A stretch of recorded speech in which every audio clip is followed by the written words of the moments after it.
মনে রাখবেন, দীর্ঘমেয়াদী চিন্তা আপনার লক্ষ্য অর্জনের গোপন কৌশল, কিন্তু এটি আজ বা কাল হবে না। আপনাকে ধৈর্য এবং ধারাবাহিকতার শিল্পটি বিকাশ করতে হবে। এর জন্য আপনাকে সেই বিভ্রান্তিগুলো দূর করতে হবে যা আপনাকে অস্থির করে তোলে। সেই বাইরের উদ্দীপনাগুলি সরিয়ে ফেলুন যা আপনাকে দীর্ঘমেয়াদী চিত্রের দিকে মনোযোগ দিতে বাধা দেয়। তারপর আপনি আগামী বছরগুলোতে যেখানে থাকতে চান সেখানে পৌঁছানোর জন্য অনেক ভালো সুযোগ পাবেন। মূল কথা হল, আজকের সমাজের অনেক দিক আপনার ডোপামিন নিউরোট্রান্সমিটারকে হাইজ্যাক করার জন্য ডিজাইন করা হয়েছে, এবং দুর্ভাগ্যবশত এটি আপনার স্বার্থে ডিজাইন করা হয়নি। এটি আপনার পকেট খালি করার জন্য ডিজাইন করা হয়েছে যতটা সম্ভব কার্যকরভাবে। তবে আরো গুরুত্বপূর্ণ হল, এটি আপনার মনোযোগের ক্ষমতাকে নাটকীয়ভাবে ক্ষুণ্ণ করে, আপনাকে অস্থির করে তোলে এবং প্রায়ই আপনার সম্পর্কে খারাপ অনুভব করায়। অতিরিক্ত উদ্দীপনার কারণে আপনি সেই কঠিন কাজগুলো করতে অক্ষম হন যা আপনার জীবন এবং আপনার চারপাশের মানুষের জীবনে সবচেয়ে ইতিবাচক প্রভাব ফেলতে পারে। আপনি অতিরিক্ত উদ্দীপনার শিকার। কাজে বিলম্ব করার অনেক কারণ রয়েছে, কিন্তু সবচেয়ে গুরুত্বপূর্ণ এবং সবচেয়ে বেশি উপেক্ষিত কারণ হল অতিরিক্ত উদ্দীপনা। যখন আপনি শান্ত এবং মনোযোগী হন, তখন আপনার প্রধান কাজ করা আশ্চর্যজনকভাবে সহজ হতে পারে। আপনি এমনকি উদ্দীপ্ত হতে পারেন, প্রতিদিন আপনার সবচেয়ে বড় লক্ষ্যগুলোর দিকে অগ্রসর হওয়ার জন্য অপেক্ষা করতে। তবে সমস্যা হল, আপনি প্রায়ই শান্ত এবং মনোযোগী হন না, বরং আপনি আপনার দিনটি তাড়াহুড়ো করে কাটান। এক কাজ থেকে অন্য কাজে ঝাঁপিয়ে পড়েন। আপনি যেন একটি চাকার মধ্যে হ্যামস্টারের মতো ঘুরছেন, কিন্তু কখনোই আপনার কাজ সম্পন্ন করতে পারছেন না।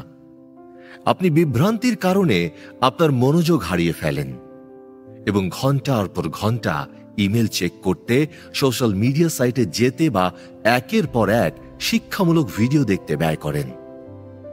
এটি প্রায়শই সকালে শুরু হয় যখন আপনি আপনার ফোনটি ধরেন। তারপর এটি চলতে থাকে যখন আপনার ইমেল চেক করেন। কিন্তু এখানেই শেষ নয়। এরপর আপনি কিছু মিনিট সোশ্যাল মিডিয়া সাইটে যাওয়ার সিদ্ধান্ত নেন। তখন ইমেল, নোটিফিকেশন এবং লাইকগুলি ইতিমধ্যে আপনার সিস্টেমে ডোপামিন মুক্তি ঘটিয়েছে। সংক্ষেপে, আপনি অতিরিক্ত উদ্দীপনার শিকার হয়ে গেছেন। এখন আপনি আপনার উদ্দীপনার ডোজ পেয়েছেন, আপনি কাজ করতে পারবেন, তাই না? কিন্তু যখন আপনি একটি গুরুত্বপূর্ণ প্রকল্পে কাজ করার জন্য আপনার ডেস্কে বসেন, তখন কি হয়? কি সহজে আসে, নাকি আপনি কাজ করার পরিবর্তে অন্য কিছু করতে চান? হয়তো আপনি নিজেকে বলছেন যে আপনি সেই নির্দিষ্ট কাজটি করে ফেলতে পারবেন। হয়তো আপনি হঠাৎ আরেকটি কাপ কফি খেতে চান, অথবা হয়তো আপনি মনে করছেন যে একটি ইমেলের উত্তর দিতে হবে। আপনার কাজ অপেক্ষা করতে পারে, অথবা আপনি তাই ভাবছেন। ফলস্বরূপ আপনি আপনার হ্যামস্টারের চাকার মধ্যে ফিরে যাচ্ছেন, আরো বেশি উদ্দীপনা পাচ্ছেন। এটি ঘন্টা বা এমনকি দিন ধরে চলতে পারে। আপনি কি এই দৃশ্যে নিজেকে চিনতে পারছেন? অতিরিক্ত উদ্দীপনার সমস্যা। যখন আপনি অত্যন্ত উদ্দীপক কার্যক্রমে লিপ্ত হন, আপনার মস্তিষ্ক আরো বেশি উদ্দীপনার দাবি করতে থাকে। যখন আপনার উদ্দীপনার স্তর বাড়তে থাকে, তখন সাধারণ কাজগুলো ক্রমশ বিরক্তিকর এবং আকর্ষণহীন মনে হয়। আপনি নিজেকে প্রশ্ন করবেন, কেন আমি আমার বই লিখব, রিপোর্ট লিখব বা মার্কেটিং পরিকল্পনা তৈরি করব, যখন আমি আরো উত্তেজনাপূর্ণ কিছু করতে পারি? আপনার বর্তমান উচ্চ উদ্দীপনার স্তর এবং কঠিন কাজগুলো মোকাবেলার জন্য প্রয়োজনীয় স্তরের উদ্দীপনার মধ্যে ফাঁক আপনাকে বিলম্বিত করে। এটি এমনভাবে কল্পনা করুন, আপনি একটি ভিন্ন উদ্দীপনার তরঙ্গ দৈর্ঘ্যে আছেন এবং এই তরঙ্গ দৈর্ঘ্যের সাথে আপনার প্রধান কাজগুলো মোকাবেলার জন্য যে তরঙ্গ দৈর্ঘ্যে থাকতে হবে তার কোনো ওভারল্যাপ নেই। যেমন একজন লেখক হিসেবে আপনার সবচেয়ে গুরুত্বপূর্ণ কাজ হলো লেখা, এটি স্পষ্ট। তবে যত তাড়াতাড়ি আমি সোশ্যাল মিডিয়া চেক করা শুরু করি, ইউটিউবে সাইন ইন করি বা আমার বিক্রির সংখ্যা দেখি, আমি বিভ্রান্তির একটি ঘূর্ণিতে পড়ে যাই যা থেকে বেরিয়ে আসতে পারি না। যখন আমার উদ্দীপনার স্তর বাড়ে, লেখা সবচেয়ে বিরক্তিকর এবং চ্যালেঞ্জিং কাজ হয়ে যায়। এখন মূল প্রশ্ন হলো, আমরা এর বিরুদ্ধে কি করতে পারি? কিভাবে আমরা আমাদের উদ্দীপনার স্তর কমাতে পারি যাতে আমাদের প্রধান কাজগুলো আরো আকর্ষণীয় এবং উত্তেজনাপূর্ণ মনে হয়? আমরা এটি পরবর্তী অংশে আলোচনা করব। উদ্দীপনার ফাঁদ। যত তাড়াতাড়ি আপনি অতিরিক্ত উদ্দীপনার অবস্থায় প্রবেশ করেন, আপনার মস্তিষ্ক আপনাকে বোঝাতে চেষ্টা করবে যে সেই ট্রান্স থেকে বের হওয়ার প্রয়োজন নেই, বরং আপনার মস্তিষ্ক আপনাকে এটি গ্রহণ করতে এবং আরো বেশি উদ্দীপনা খুঁজতে উৎসাহিত করে। শেষ পর্যন্ত আমাদের জীবন উপভোগ করতে হবে, তাই না? এই অংশে আসুন আমরা 4টি কৌশল নিয়ে আলোচনা করি যা আপনার মস্তিষ্ক আপনাকে অতিরিক্ত উদ্দীপনায় রাখতে ব্যবহার করে। কৌশল 1, কাজে ফিরে আসা সহজ। আপনার মস্তিষ্কের প্রথম কৌশল হল আপনাকে বোঝানো যে কাজের দিকে ফিরে আসা সহজ হবে। এটি আপনাকে বোঝাতে চেষ্টা করবে যে আপনি যখন খুশি তখন কাজ শুরু করতে পারেন, যে আপনি আপনার কাজের উপর নিয়ন্ত্রণে আছেন। কিন্তু এটি সত্যি নয়। বেশিরভাগ ক্ষেত্রে আপনি ঘন্টার পর ঘন্টা কাজের দিকে ফিরে আসতে পারবেন না। আপনি এমনকি আপনার মূল কাজগুলো পরের দিন পর্যন্ত স্থগিত করতে পারেন। মূল কথা হলো, একবার আপনি অতিরিক্ত উদ্দীপনার শিকার হলে কাজের দিকে ফিরে আসা কঠিন হয়ে পড়ে। আমি কতবার নিজেকে বলেছি যে আমি পরে লেখা শুরু করব, তার সংখ্যা গুনতে পারি না। এটি কখনোই ঘটে না। তাহলে যদি আপনি ভাবেন যে আপনি আপনার কাজের ওপর নিয়ন্ত্রণে আছেন এবং যখন খুশি কাজে ফিরে আসতে পারবেন, তবে সাবধান। কৌশল 2, আপনি পরে করতে পারেন। আপনার মস্তিষ্কের আরেকটি কৌশল হল আপনাকে বলবে যে আপনি আপনার কাজটি পরে করতে পারেন। এটি আপনাকে বোঝাতে চেষ্টা করবে যে দুপুরে প্রচুর সময় আছে, বা আপনি এটি আগামীকাল, পরের সপ্তাহে বা পরের মাসে করতে পারেন। তবে যদি আপনি প্রতিরোধ না করেন, তাহলে কাজগুলো স্থগিত করা একটি অভ্যাসে পরিণত হবে এবং 5 বছর পর আপনি নিজেকে খুব কম লক্ষ্য অর্জনের জন্য রাগান্বিত হবেন। কৌশল 3, উত্তেজনা পূর্ণতা নয়। যখন আপনি উদ্দীপক কার্যক্রমে মগ্ন হন, আপনার মস্তিষ্ক আপনাকে বলবে যে আপনি কতটা মজা ও আনন্দ পাচ্ছেন। আপনাকে আরো বেশি করতে হবে। এখন অন্য কিছু নিয়ে চিন্তা করবেন না, শুধু উপভোগ করুন। অথবা আপনার মস্তিষ্ক এমনটাই বলে। কিন্তু আপনার মস্তিষ্ক যা বলে উত্তেজনা পূর্ণতা নয়। একবার আপনার উদ্দীপনার স্তর স্বাভাবিক অবস্থায় ফিরে এলে এই প্রশ্নগুলো নিজেকে করুন। আমি ইউটিউব ভিডিও দেখা, ফেসবুকে নিউজ ফিড স্ক্রোল করা বা বারবার ইমেল চেক করার মাধ্যমে কতটা উপকার পেলাম? পেছন থেকে সময়টি কি অর্থপূর্ণভাবে ব্যয় হয়েছে? এটি কি আপনার জীবনের গুণগত মান বাড়িয়েছে? মনে রাখবেন, উত্তেজনা পূর্ণতা নয়। উত্তেজনা মজাদার হতে পারে, কিন্তু নিশ্চিত করুন যে আপনি একটি অভ্যন্তরীণ শান্তি এবং উচ্চতর মনোযোগের অবস্থার উন্নয়নে কাজ করছেন। এটি দীর্ঘমেয়াদে আপনাকে পূর্ণতা দেওয়ার সম্ভাবনা বেশি। যদি আপনি আপনার সময়কে কার্যকর এবং অর্থপূর্ণভাবে ব্যবহার করার বিষয়ে আরো গভীরভাবে শিখতে চান, তাহলে আমার মাস্টারি সিরিজের বই ৮ মাস্টার ইউর টাইম পড়ুন। কৌশল ৪, আপনি কিছু মিস করছেন। প্রতি ৩০ মিনিটে ইমেল বা খবর চেক করা আপনাকে আপনার পরিবেশের উপর কিছু নিয়ন্ত্রণ রয়েছে এমন একটি ভ্রম তৈরি করে। আপনি একটি জরুরি ইমেল বা সর্বশেষ ব্রেকিং নিউজ মিস করতে চান না, তাই না? কিন্তু আপনাকে কি সব সময় ইমেলের উত্তর দিতে হবে?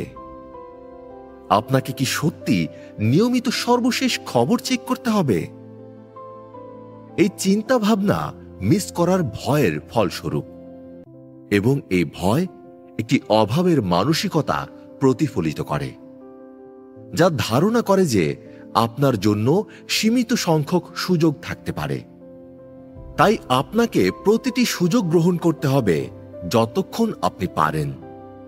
তাহলে আপনাকে প্রতিটি সুযোগ গ্রহণ করতে হবে যতক্ষণ আপনি পারেন, তাই না? কিন্তু সুযোগগুলো সর্বত্র রয়েছে। ভবিষ্যতে আরো অনেক সুযোগ আসবে। তাই যদি আপনি একটি খবর মিস করেন, একটি নির্দিষ্ট ইভেন্টে যোগ দিতে না পারেন, বা আপনার প্রিয় ইউটিউবারের শেষ লাইভ ভিডিওটি দেখতে না পারেন, তাহলে কিছু আসে যায় না। অবশ্যই আমি আপনাকে আপনার সন্তানদের জন্ম বা আপনার ভাই বোনের বিয়ের মতো গুরুত্বপূর্ণ মুহূর্ত মিস করার পরামর্শ দেব না, কিন্তু বেশিরভাগ ইভেন্টের ক্ষেত্রে এটি গুরুত্বপূর্ণ নয়।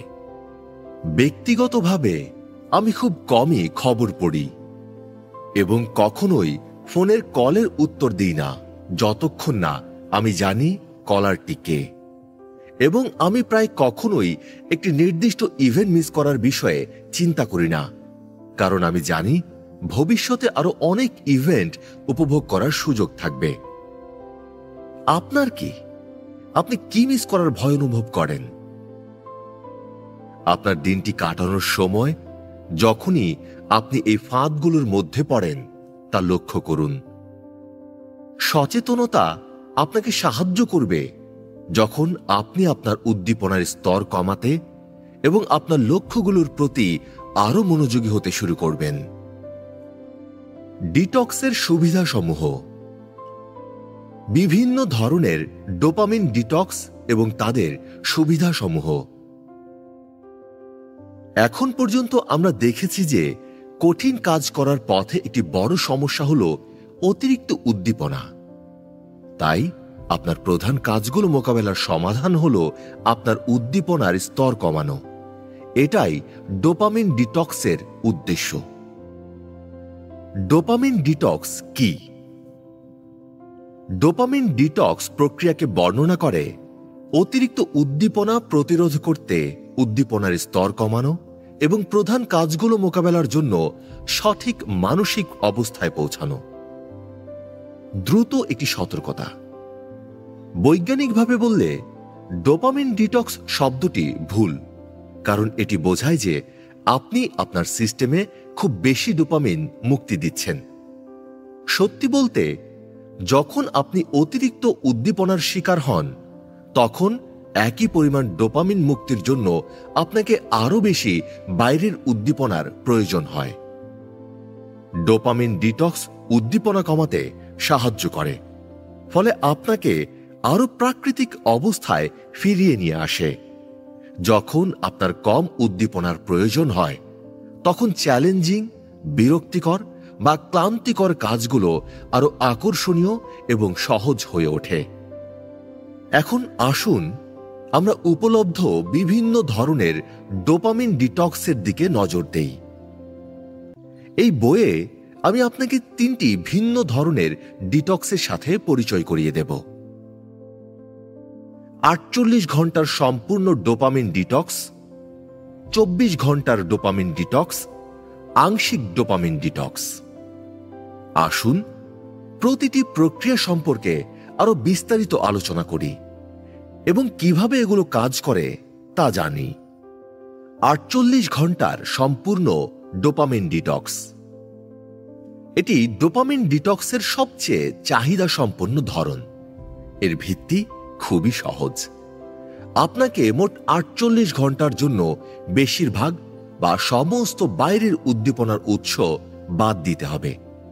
এটি আপনার সামগ্রিক উদ্দীপনার স্তর কমাতে সাহায্য করবে এবং আপনাকে আপনার প্রাকৃতিক অবস্থায় ফিরিয়ে নিয়ে আসবে।